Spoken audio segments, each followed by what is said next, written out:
আমরা এবারে অনুষ্ঠান শুরু করছি। আজকের অনুষ্ঠান খুব সংক্ষিপ্ত অনুষ্ঠান, মূলত পত্রিকা প্রকাশ অনুষ্ঠান, এবং সেই উপলক্ষে চারজন অনুগল্প পড়বেন।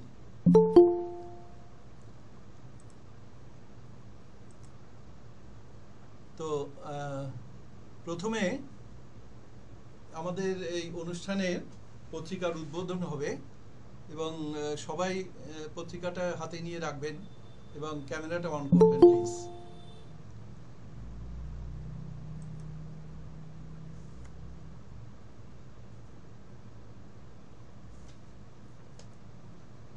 আমি অরিন্দম গোস্বামীকে অনুরোধ করছি, তিনি পত্রিকাটা উদ্বোধন করবেন এবং তারপরে তিনি বলবেন এবং আরও কয়েকজন বলবেন। তো প্রত্যেকে ক্যামেরাটা অন করে রাখবেন যাতে করে আমরা এই পত্রিকা প্রকাশটা করতে পারি। অরিন্দম গোস্বামীকে অনুরোধ করছি, তিনি কিছু বলবেন। ধন্যবাদ। ধরে রাখবেন, আমি ছবিটা তুলে রাখছি একটু। হ্যাঁ, অবশ্যই। আজকে আমাদের শুভাশিস অ্যাবসেন্ট কোনো কারণে।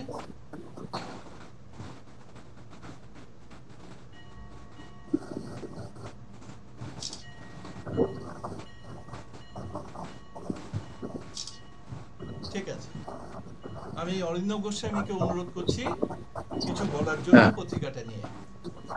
হ্যাঁ, ধন্যবাদ। আমাদের কোন গল্পের আসরের নববর্ষ সংখ্যা 1432 এর উদ্বোধন হলো। আমার এটা খুব আনন্দ লাগছে এটা জেনে, এটা ভেবে যে কোন গল্পের আসর তো আমাদের পত্রিকা, কখনো এর থেকে আলাদা করে কিছু ভাবিনি। সেই দিক থেকে আমাদের একটা পত্রিকা যে এরকম পরপর এতগুলো সংখ্যা এগিয়ে গেল, হেঁটে গেল, এইটা আমাদের কাছে খুবই গর্বের।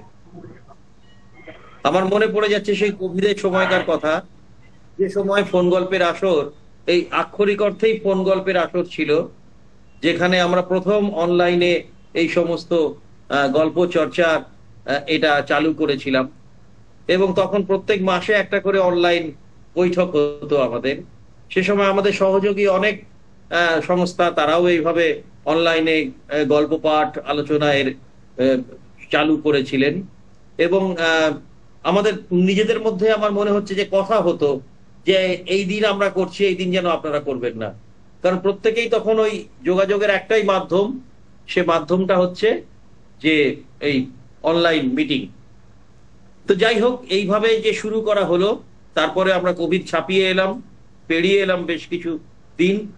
আমাদের মধ্যে একবার মিটিং হয়েছিল যে আর কেন ফোন গল্পের বিষয়, নামটা এরকম আছে থাক, কিন্তু যদি একটা ছাপানো পত্রিকা, মুদ্রিত পত্রিকা করা যায় তাহলে কেমন হয়। তো আমরা একটা মিটিং করলাম সবাই মিলে।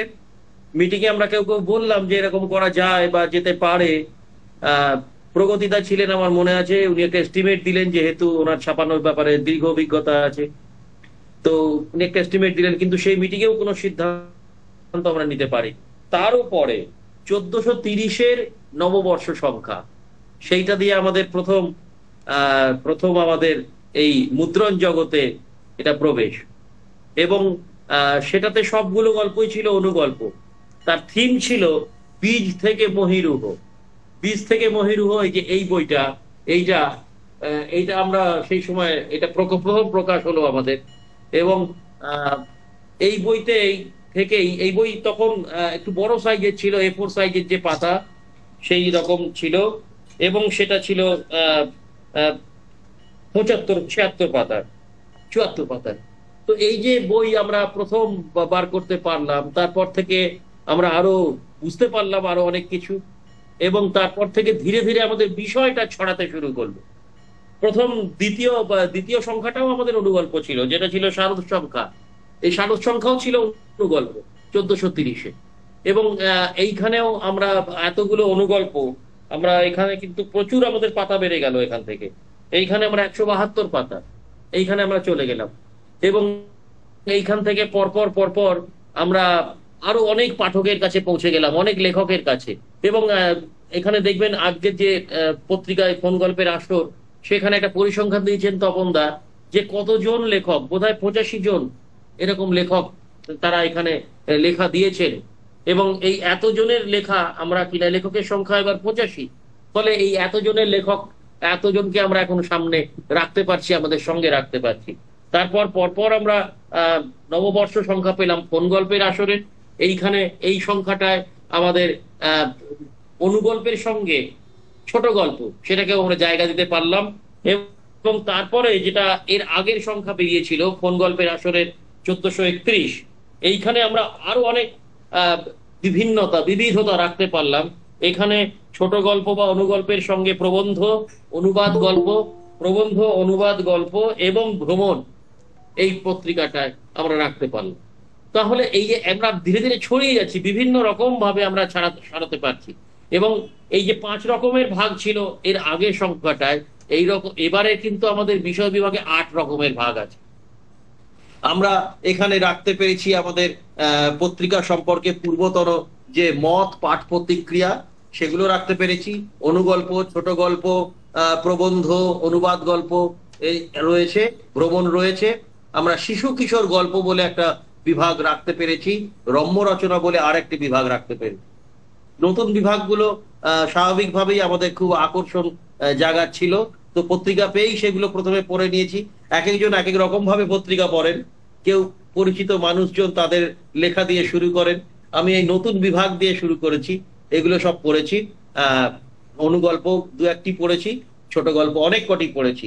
আপনারা হাতে নিন, তুলে নিন, দেখুন আমাদের যে প্রয়াস, সেটা যদি আপনাদের সবাইকে খুশি করতে পারে, লেখকদের যে লেখা সেটা তারা সেটা যদি আপনাদের মনে রাখার সহায়ক হয়, সেটা যদি আপনাদের কোথাও ছুঁয়ে যায়, তাহলেই আমার মনে হয় আমাদের এই এতজনের লেখা, এতজনের রচনা প্রক্রিয়াকে একত্রিত করে একটা বড় পত্রিকা ফোন গল্পের আসর, এটা প্রকাশ করা এর একটা সার্থকতা পাবে।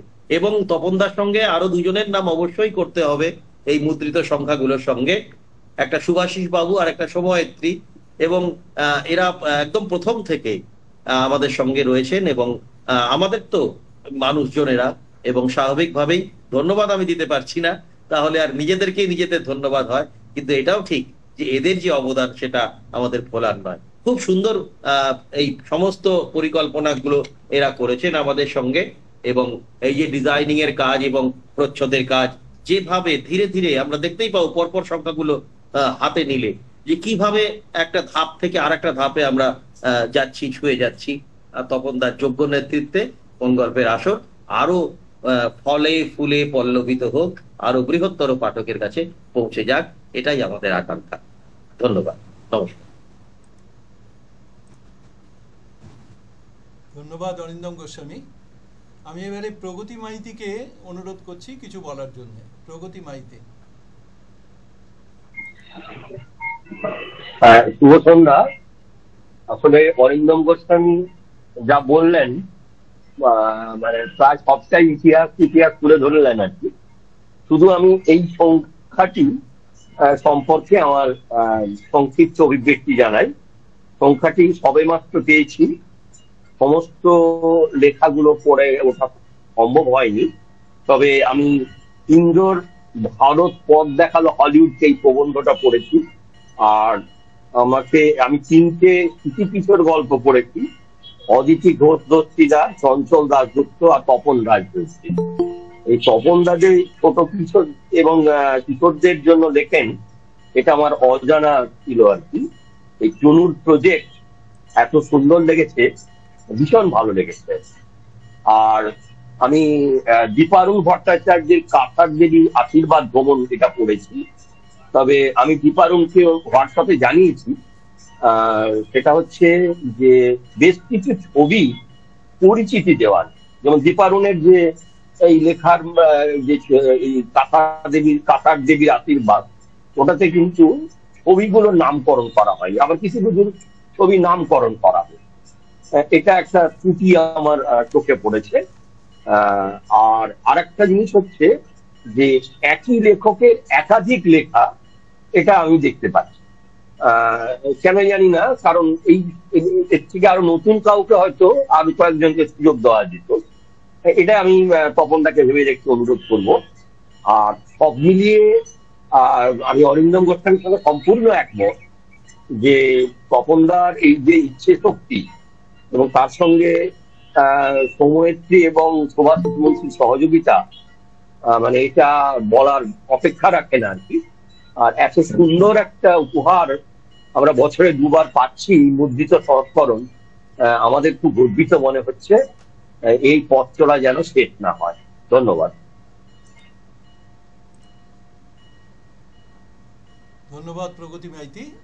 একটু বলে নিই, সেটা হচ্ছে একাধিক জন, দুজন লিখেছেন, মানে একজনই দুটো পার্টে লিখেছেন। এর কারণ হচ্ছে যে আমরা ওই 5 লাইন দিয়ে যে অনুগল্প লেখার ব্যাপারটা করেছিলাম, সেটা বলেছিলাম যে ওপেন টু অল, সেটা যারা বড় লেখাও লিখবে বা অন্য বিভাগও লিখবে তারাও এখানে অংশগ্রহণ করতে পারে। তো সেই হিসেবে এইরকম দুটো নাম পাওয়া যাচ্ছে। আমার যতদূর মনে পড়ছে অদিতি ঘোষ দস্তিদার আছেন এবং সুলতা বিশ্বাস আছেন এবং আরও একজন দুজন আছেন যারা দুটো বিভাগেই লিখেছেন, 5 লাইন দিয়ে অনুগল্প লিখেছেন, আবার হয় রম্য রচনা কিংবা শিশু কিশোর গল্প এইরকম আর কি। সেই জন্য ওই দুজনের নাম একই দুটো বিভাগে দেখা যাচ্ছে। তো আমি এবারে শতদ্রু মজুমদারকে বলবো যদি কিছু বলেন পত্রিকা সম্বন্ধে। শতদ্রু মজুমদার। হ্যালো, শোনা যাচ্ছে? হ্যাঁ, শোনা যাচ্ছে। আচ্ছা,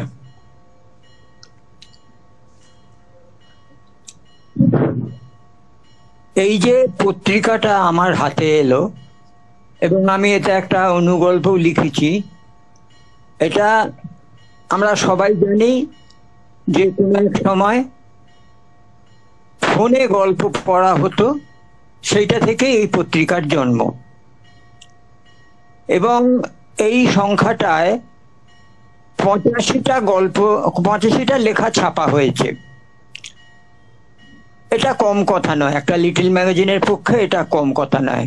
অবশ্যই এটা একটা লিটল ম্যাগাজিন, কম কথা নয়। 85টা লেখা আছে, তার মধ্যে গল্প, অনুগল্প, প্রবন্ধ, রম্য রচনা, ভ্রমণ, অনুবাদ ইত্যাদি বিভিন্ন বিষয়ের লেখা এখানে প্রকাশিত হয়েছে। কিন্তু একটা বিষয় আমি একটু অন্য কথা বলছি, যেটা সম্পূর্ণই আমার নিজস্ব ধ্যান ধারণা। সবাই আমার সঙ্গে সহমত হবেন এমন দাবি আমার নেই। আমার এই কথাগুলো কেউ গ্রহণ করতেও পারেন, বর্জনও করতে পারেন। সেটা হলো, সব সময় প্রথম থেকেই আমরা দেখে আসছি যে লিটল ম্যাগাজিনের একটা কণ্ঠস্বর থাকে। সে হিসাবে ফোন গল্পের আসরের কোনো কিন্তু আমি পাচ্ছি না, বৈশিষ্ট্য খুঁজে পাচ্ছি না। সমস্ত লেখাই আছে, এমনকি প্রবন্ধেও বিভিন্ন ধরনের। চিরঞ্জয় চমৎকার একটা প্রবন্ধ লিখেছে, এতে লেখকের দায়, সম্পাদকেরও কিন্তু একটা দায় থেকে যায়। আমি ধরুন একটা, এটা তো বাণিজ্য পত্রিকা নয়, বাণিজ্যিক পত্রিকা নয়, একটা বাণিজ্যিক পত্রিকা, তাতে গল্প, কবিতা, প্রবন্ধ, ধারাবাহিক উপন্যাস ছাপা হচ্ছে। দুম করে একটা সংখ্যা হয়ে গেল 101টা ভেষজ উদ্ভিদ। এটা কেন হলো? উদ্দেশ্য একটাই, যে পত্রিকাটা বেশি বিক্রি হবে, পাঠক এটা খাচ্ছে এখন।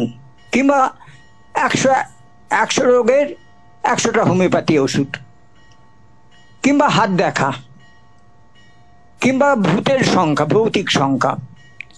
তা সেক্ষেত্রে ওই পত্রিকা কোনো চরিত্র থাকছে না, তাদের চরিত্র করার কোনো উদ্দেশ্যও নেই। উদ্দেশ্য একটাই, সেটা বিক্রি হয় ভালো, বাণিজ্য করছে, ব্যবসা করছে। লিটল ম্যাগাজিনের ক্ষেত্রে তো তা নয়। প্রথম থেকে যেই লিটল ম্যাগাজিনগুলো বাংলা সাহিত্যে থেকে গেছে, যেমন ধরুন পরিচয়, এক্ষণ, অনুষ্টুপ, চতুরঙ্গ, চতুষ্কোণ, ছোট গল্প ইত্যাদি, এই পত্রিকাগুলোর প্রত্যেকেরই এক একটা চরিত্র ছিল। এক্ষণ প্রথম থেকেই প্রবন্ধে ভিত্তিক পত্রিকা, অনুষ্টুপও তাই। তাতে প্রবন্ধ ছাপা হয়, কবিতা ছাপা হলেও মূলত কিন্তু প্রবন্ধের কাগজ। এইটাই হলো সেই পত্রিকার বৈশিষ্ট্য। পরিচয়ে সমালোচনার ওপরে জোর দেওয়া হয়েছে সুধীন দত্তের আমল থেকেই, এবং পরবর্তীকালে অনেক হাত বদল হলেও এই ধারাটা কিন্তু ওনারা বজায় রেখেছেন। আর রেখেছেন বলেই বাংলা সাহিত্যে পরিচয় কিন্তু থেকে গেছে, থেকে যাবে। কেউ কিন্তু ইতিহাসের পাতায় পরিচয়ের নাম এসে গেছে, কেউ কিন্তু ওই পত্রিকাকে ভুলবে না। তার একটাই কারণ যে গল্প, প্রবন্ধ, কবিতা যাই ছাপুক না কেন, তাদের একটা বৈশিষ্ট্য থাকবে। আমি শুধু ফোন গল্পের আসরে পত্রিকাটার কথাই যে বলছি তা নয়, বেশিরভাগ পত্রিকায় মফস্বল এবং কলকাতার এই একই অবস্থা হচ্ছে। তা সেক্ষেত্রে অন্তত যদি এই পত্রিকাটার একটা বৈশিষ্ট্য থাকতো, বিশেষত্ব থাকতো, যেমন একটা প্রস্তাব আমি রাখতে পারি, প্রচুর গল্প, প্রচুর প্রবন্ধ, কবিতা, সিনেমা এইসব নিয়ে অজস্র লিটল ম্যাগাজিন আছে। সেই লিটল ম্যাগাজিনের ভিড়ে আমি চাই না ফোন গল্পের আসর হারিয়ে যাক, কিন্তু হারিয়ে যাবে। এই কারণে হারিয়ে যাবে, এরকম অজস্র পত্রিকা আছে যেগুলোর কোনো চরিত্র নেই, বৈশিষ্ট্য নেই। একটা বৈশিষ্ট্য তো থাকবে একটা লিটল ম্যাগাজিনের। আমি ইচ্ছা হলো একটা পত্রিকা করে ফেললাম, প্রচুর লেখা আহ্বান জানালাম, গল্প, প্রবন্ধ, কবিতা ইত্যাদি ইত্যাদি, এবং সেগুলো এলো ছাপলো। এটা কিন্তু কোনো বৈশিষ্ট্য হতে পারে না। সম্পাদকের একটা দায় থেকে যাবে। সেই দায় থেকে যদি এমন করা যায়, ধরা যাক এটা অনুগল্প দিয়ে যখন শুরু হয়েছিল, শুধু যদি অনুগল্পের পত্রিকা হয়, অনুগল্প নিয়ে নানান রকম ভাবনা চিন্তা, নানান ধরনের প্রবন্ধ, কে কি ভাবছে। অনুগল্প এখন যথেষ্ট মান্যতা পেয়েছে, প্রচুর ছাপা হচ্ছে, এবং লেখকরাও এর প্রতি যথেষ্ট যত্নবান হয়েছেন। এমন একটা সময় ছিল লেখকরা এটাকে সাইড করে রাখতেন, নামি দামি লেখকরাও, তারা লেখার চেষ্টাই করতেন না। এখন কিন্তু তা নয়, অনুগল্প একটা জায়গা করে নিয়েছে। তা এই ফোন গল্পের আসর যদি কেবলমাত্র অনুগল্পের পত্রিকা হয়, তাহলে সেটা কিরম হয়? তখন কিন্তু এর একটা বৈশিষ্ট্য এসে যাচ্ছে, একটা চরিত্র এসে যাচ্ছে। এটুকুই আমার প্রস্তাব। নমস্কার, ভালো থাকবেন।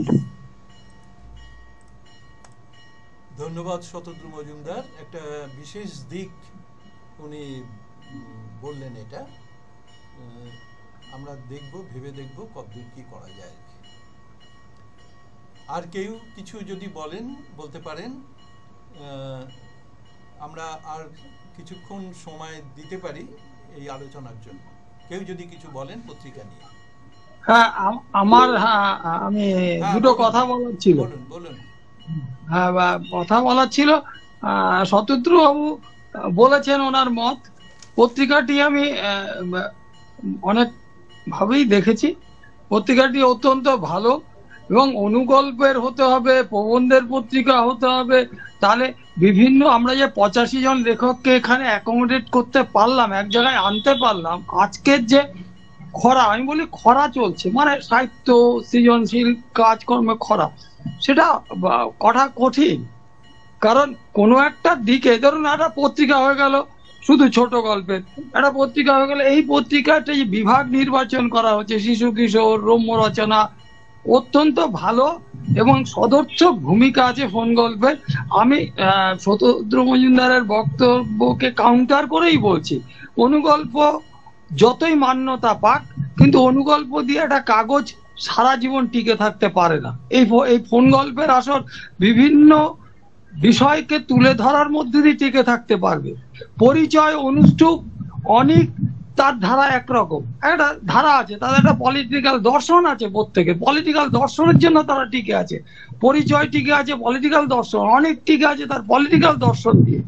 শুধু বিষয় দিয়ে টিকে নেই, ওদের পলিটিক্যাল অর্গানাইজেশন দিয়ে টিকে আছে। আমার এইটুকুই বলার, যে পত্রিকাটা অত্যন্ত ভালো, এবং তপন বাবুকে অসংখ্য ধন্যবাদ এই পত্রিকাটা, এবং সুভাষিসকে ধন্যবাদ। পত্রিকাটা এরকম একটা সুন্দর পত্রিকা সবার হাতে তুলে দিতে পেরেছে আজকের দিনে, যেটা খুব ক্রাইসিস। এবং এইটুকুই আমার বলা। ধন্যবাদ সবাইকে। শতদ্রু বাবুকে কাউন্টার করে ফেললাম আমি, এটা। ধন্যবাদ চঞ্চল দাশগুপ্ত। সর্বাণী মুখোপাধ্যায় হাত তুলেছিলেন, কিছু বলবেন কি? সর্বাণী মুখোপাধ্যায়।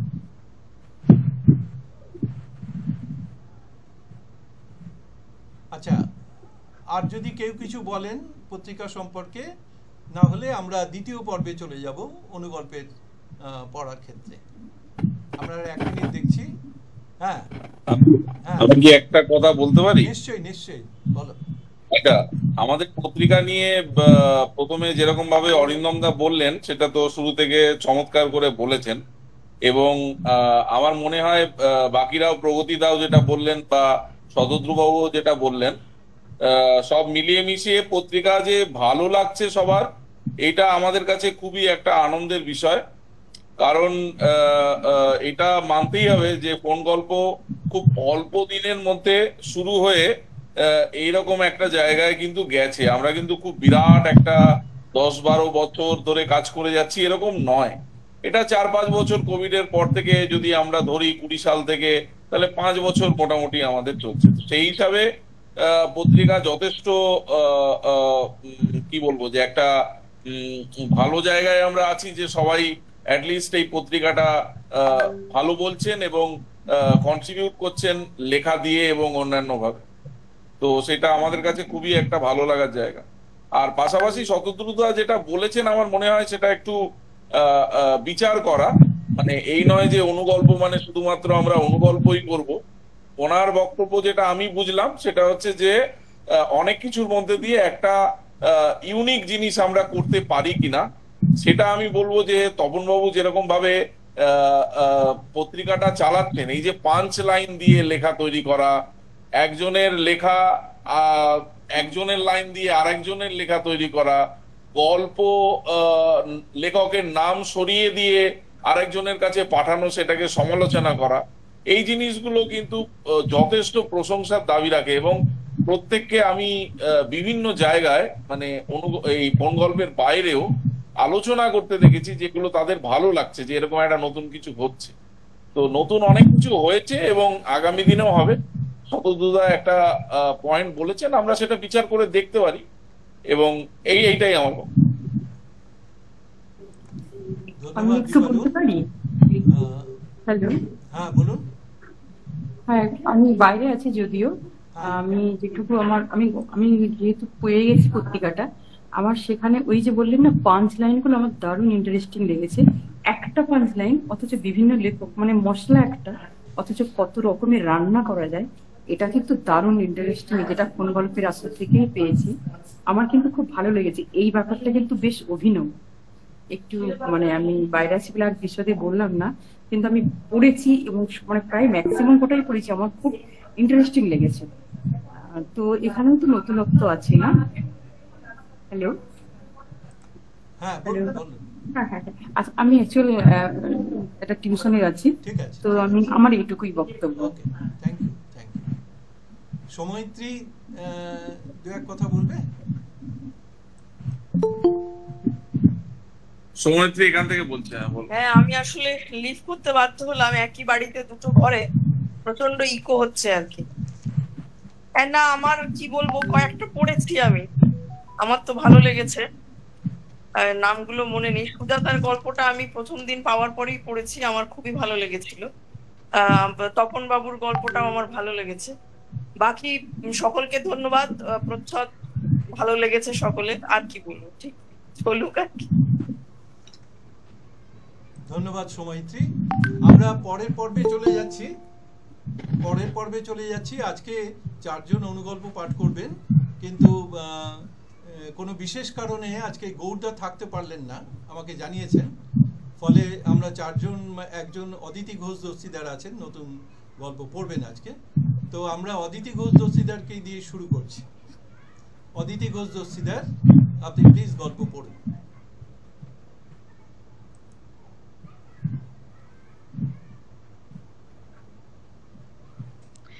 নমস্কার তপনদা, সবাইকে শুভেচ্ছা জানাই, অনেক অনেক ধন্যবাদ সবাইকে। আর নববর্ষের শুভেচ্ছা। বই তো আমি দেশে পেয়েছি, তাই দেখাতে পারলাম না, তবে বই পেয়ে যাব হয়তো, পড়ে পাঠ্য প্রতিক্রিয়া জানাবো। তো আমাদের এখন সকাল, তো আমি একটি গল্প পড়ছি, এটা একটু এক্সপেরিমেন্টাল, যে সংলাপ দিয়ে অনুগল্প। তো যদি কেউ কিছু জানান কমেন্ট বক্সে জানাবেন, কারণ আজকে আলোচনার জায়গা নেই। পড়ছি। রোজ নামচা। হ্যাঁ গো, ঝগড়া মিটলো ওদের? আরে হ্যাঁ, জানো তো আজ দুজনেই একটা ডিম রুটি ভাগ করে খেলো। চাপা হাসির শব্দ। হাসলে যে? ওদের ঝগড়া না হলে তো তোমার ক্ষতি, তাহলে একটা বিক্রি কমে গেল। ইস, তুমি ভারী দুষ্টু কিন্তু। চলো খেয়ে নি, ভাত বাড়ি। ভাত খেতে ইচ্ছে করছে না আজ। বানরুটি আনতে বলেছিলাম, এনেছো? ও হ্যাঁ, ভুলেই গেছিলাম, ঝোলায় আছে, শুধু ওইটুকুই খাবে? ভাত খেয়ে চা করো একটু মোটা করে, ডুবিয়ে ডুবিয়ে খাবো। অম্বল হবে কিন্তু রাত বিরেতে। জেলুশিল খাইয়ে বসিয়ে রেখো খানিকক্ষণ। উদ্বিগ্ন গলা। ঘুমিয়ে যদি পড়ি? তোমার বসে বসে ঘুমিয়ে ঘাড় ব্যথা হবে না তো? মরা হাসি মাখা উত্তর, কিচ্ছু হবে না। শোয়া আর বসা, এই তো কাজ। নাও চা নাও। আগেই দিলে কেন? তুমি চা খাও, আমি জামা কাপড় ছেড়ে ভাত গরম করছি। ইস, চিনি কম, পাতলা। এই চা তুমি খদ্দেরদের খাওয়াও? একদম বাজে কথা বলবে না। আমার চায়ের দোকানের কত সুনাম, তোমার কোনো আন্দাজ আছে? সেটা তুমি বলছো না আমি শুনছি, সত্যি মিথ্যে কে জানে? রাগী গলায় আত্মপক্ষ সমর্থনের সুর। সংসার তো চালাতে পারছি, ভাতের জোগাড় তো হচ্ছে। ফোপাতে ফোপাতে উত্তর আসে, ভাতের খোঁটা দিলে তুমি? জানি আমি কিছুই পারি না, ঘাড়ে বসে আছি। আবার সেই সব কথা, আমি কি তা বলেছি? তুমি আমার চা আর খদ্দের তুলে কথা শোনালে, তাই রাগ হলো। তবে খারাপ কিছু বলেনি। খারাপ কিছু বলনি। তোমার মতো চা করতে কি পারি আমি? ফোঁস করে দীর্ঘ নিঃশ্বাস পড়ে। আর চা করা সব শেষ আমার। মিষ্টি দিয়েছি, এবার দেখো। এইবার ঠিকঠাক। এক কামড় বানরুটি নেবে? না, আমি দুটি ভাতই খাই। তুমি খাও, আমি খেতে খেতে জমিয়ে বলবো ওদের কি করে ভাব হলো। ভাত বোধহয় কড়কড়ে হয়ে গেছে, ভালো করে গরম করে নিও গো। রাত ঘনিয়ে আসে। নমস্কার। ধন্যবাদ অদিতি ঘোষ দর্শিদার। উনি আমেরিকার নিউ জার্সি থেকে পড়লেন। এখন ওখানে বোধহয় সম্ভবত সকাল 9:30 কি 10টা? 10টা। আচ্ছা আচ্ছা, ধন্যবাদ। আমরা এবারে পরের গল্পকারের কাছে যাচ্ছি, প্রগতি মাইতি। প্রগতি মাইতিকে অনুরোধ করছি গল্প পাঠের জন্য। পারফেক্ট টাইমিং হয়েছে। হ্যালো। আমার শোনা যাচ্ছে তপনদা? হ্যাঁ, পরিষ্কার পরিষ্কার। আচ্ছা, আমার অনুগল্পের নাম নিজের কথা। আলোচ্য বিষয় ছিল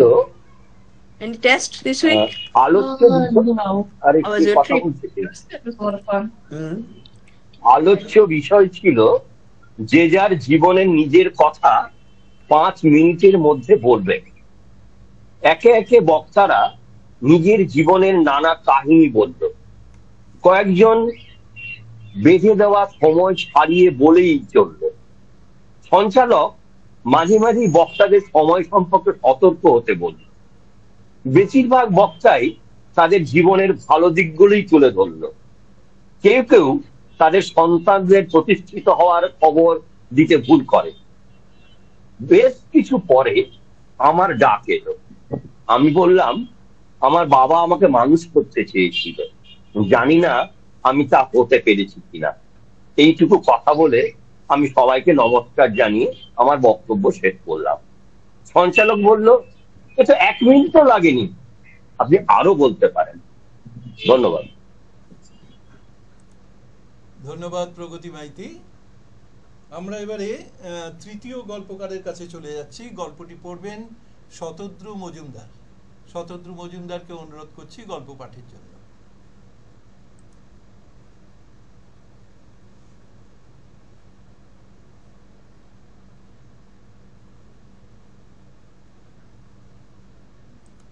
শতদ্রু মজুমদার,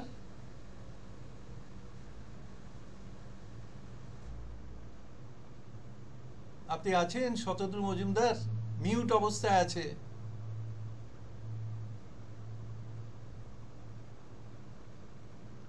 আচ্ছা, আমরা পরের গল্পকারের কাছে যাচ্ছি। অরিন্দম গোস্বামী। অরিন্দম গোস্বামী আজকে গল্প পাঠ করছেন, মূলত আলোচক হিসেবেই থাকেন। আজকে আমরা যাদেরকে ডেকেছি তারা মূলত আলোচক হিসেবেই থাকেন, গল্প পড়ার সুযোগ পান না, ফলে আমরা তাদেরকে সেই কারণেই ডেকেছি। তো অরিন্দম গোস্বামীকে অনুরোধ করছি গল্প পাঠের জন্য। নমস্কার। আজকে আমার যে গল্প, অনুগল্প, সেই অনুগল্পের নাম হচ্ছে দাদা। ঘনশ্যামের সঙ্গে আমার শেষ দেখা 40 বছর আগে। সেদিন আমি আর ঘনশ্যাম ভোর 5:15 এসে দাঁড়িয়েছিলাম দোগাছি স্কুলের উল্টো দিকে। কারোর একটা মাইক ওপেন আছে, একটু অফ করবেন তাহলে সুবিধা হয় বলতে। একটা মাইক বোধহয় অন আছে। হ্যাঁ ঠিক আছে, অফ হয়ে গেছে। আচ্ছা, থ্যাংক ইউ। প্রথম থেকে শুরু করি। দাদা। ঘনশ্যামের সঙ্গে আমার শেষ দেখা 40 বছর আগে। সেদিন আমি আর ঘনশ্যাম ভোর 5:15 এসে দাঁড়িয়েছিলাম দোগাছি স্কুলের উল্টো দিকে। ভালুকা থেকে কৃষ্ণনগর যাওয়ার প্রথম বাসটা চলে এসেছিল 5:30টার আগেই। কোতোয়ালি মোড়ের কাছে বিশ্বাস বুক স্টল, এখানে গেজেট আসবে 8টার মধ্যেই। ঘনশ্যাম একটা গুমটি দোকানে বিড়ি ধরানোর সময় জেনে এলো শুরুর দিকে ওরা রেজাল্ট বলতে নেয় 5 টাকা করে। পরপর 4-5টা টান দিয়ে তার খেয়াল হলো, ও গগন, তুই বোধহয় তো খাস না, তাই না? ভালো, তুই তো সেকেন্ড ডিভিশন পাবি। তোর বাবা আসবে কৈলাস ময়রার দোকানে মিষ্টি কিনতে, পাড়ার লোককে বিলোবে। তবে তুই সেকেন্ড ডিভিশন পেলে আমার পাশ করার আশা কম। 2-3টে পাতার বেশি তো দেখাসনি একটা পরীক্ষাতেও। আমি বললাম, সে কি, 4টে 5 নম্বরের অঙ্ক দেখিয়েছি তোকে, পুরো 20 নম্বর রাইট। ইংরাজি তো তুই ফণির দেখে লিখেছিস, তোর কোনো চিন্তা নেই। আমার আর ফণির মাঝেই তো তোর সিট পড়ে প্রত্যেকবার। গোল করে একটা রিং ছেড়ে ঘনশ্যাম বলে, দেখ, ফেল করার ভয় আমি করি না, আগেও করেছি। শুধু পরের বছর থেকে হাঁটুর বয়সী ছেলেরা দাদা না বলে নাম ধরে ডাকে, এটাই সহ্য হয় না। কে জানে, হয়তো আমাকেই বললো এই কথাটা। কথা ঘোরানোর জন্য বললাম, চল ওসব ছাড়, লাইনে দাঁড়িয়ে পড়ি। ও মাথা নাড়লো, বলল, তুই দাঁড়া, আমি আরেকটু বেলা হলে জানবো, তখন নাকি 2 টাকাতেই রেজাল্ট বলে দেয়। আর তোর আর ফোনের রেজাল্ট দেখে আমি এমনিতেও বুঝতে পারবো টাকা আর ফালতু নষ্ট করতে হবে না। 8টা 10 মিনিটে গেজেট নিয়ে একটা লোক ঢুকলো, আমার আগে জনা 10। ঘনা যথারীতি লাইনে নেই, আমার পাশে দাঁড়িয়ে। আমার আগের ছেলেটা ফেল করেছে শুনে ভ্যাঁ করে কেঁদে ফেললো। আমরা টেনশনে। ঘনা বলল, আমি আর নেই, কোন ডিভিশন তোর হয়েছে জেনে আঙুল উঁচু করে জানাস, আমি দূর থেকেই দেখে নেব। ওর সঙ্গে তারপর আর দেখা হয়নি। তবে কোতোয়ালি মোড়ে অনেকেই দেখেছে সকালবেলায় একটা ছেলেকে 2 আঙুলে ভি চিহ্ন দেখিয়ে ঘুরে বেড়াতে। এত কিছু আমার মনে পড়ে গেল বৌদির সঙ্গে ভাইজির বিয়ের নেমন্তন্ন করতে এসে। বৌদি বলল, চলো তো, একজনকে নেমন্তন্ন করতে হবে, তোমার দাদা কিছুতেই যেতে চাইছে না। ডিজাইন করা বাড়িটার সামনে নেম প্লেটে এসে দেখলাম বড় বড় করে লেখা আছে, শ্রী ঘনশ্যাম দাস, সমাজসেবী। ভাবছি নাম ধরে ডাকবো নাকি দাদা বলবো। ধন্যবাদ। ধন্যবাদ অরিন্দম গোস্বামী। আমাদের শেষ গল্পকার শতদ্রু মজুমদার। আমি শোনা যাচ্ছে? হ্যাঁ শোনা যাচ্ছে, গল্প পড়ুন। আচ্ছা, পড়ছি। আমার গল্পের নাম বর্ণ পরিচয়। চাষির ছেলে সনাতন 3 পুরুষ কেটেছে চাষাবাদ করে। একদিন গ্রামের মাস্টারমশাই সনাতনকে নিয়ে গিয়ে বয়স্ক শিক্ষা কেন্দ্রে ভর্তি করালেন। রোজ রাতে বাজারের ব্যাগে সিলেট বই নিয়ে সনাতন ক্লাব ঘরে যায়, কিন্তু অক্ষর জ্ঞানটা হতেই তার বৃদ্ধ বাবা বলল, চাষার ছেলে চাষ করবি, লেখাপড়া শিখে কি হবে? হ্যাঁ, সেই থেকে আর স্কুল মুখ দক্ষ হয় না সনাতন। এক সময় ওর বউয়ের যমজ দুটো ছেলে হলো। কয়েকদিন পর সনাতন সেই মাস্টার মশাইয়ের সঙ্গে দেখা করলো বাচ্চার নাম ঠিক করার জন্য। অনেক ভেবেচিন্তে তিনি নাম দিলেন, একজনের নাম বর্ণ আর একজনের নাম পরিচয়। সনাতন বলল, এ কেমন ধারার নাম মাস্টার বাবু? তিনি বললেন, তুই বুঝবি না, যা বলছি তাই শোন। সনাতন চুপ, কি বুঝলো কে জানে। তবে ঘরে একখানা বর্ণ পরিচয় ছিল। অনেক খুঁজে ঝুলপি থেকে সেটা বের করে ঝুলঝাপি ঝেড়ে মুছে রেখে দিল, আর বউকে বলল, এটা বিছানার তলায় রেখে দাও যত্ন করে, নষ্ট হয় না যেন। শেষ। ধন্যবাদ, ধন্যবাদ শতদ্রু মজুমদার। আমাদের মোটামুটি টার্গেট ছিল যে 45 থেকে 50 মিনিট হবে, তো এখন দেখছি 36 মিনিটে হয়ে গেছে। তো আর 2-1 মিনিট আমরা ব্যয় করতে পারি। যদি কেউ কিছু সংখ্যা নিয়ে বলতে চান বলতে পারেন।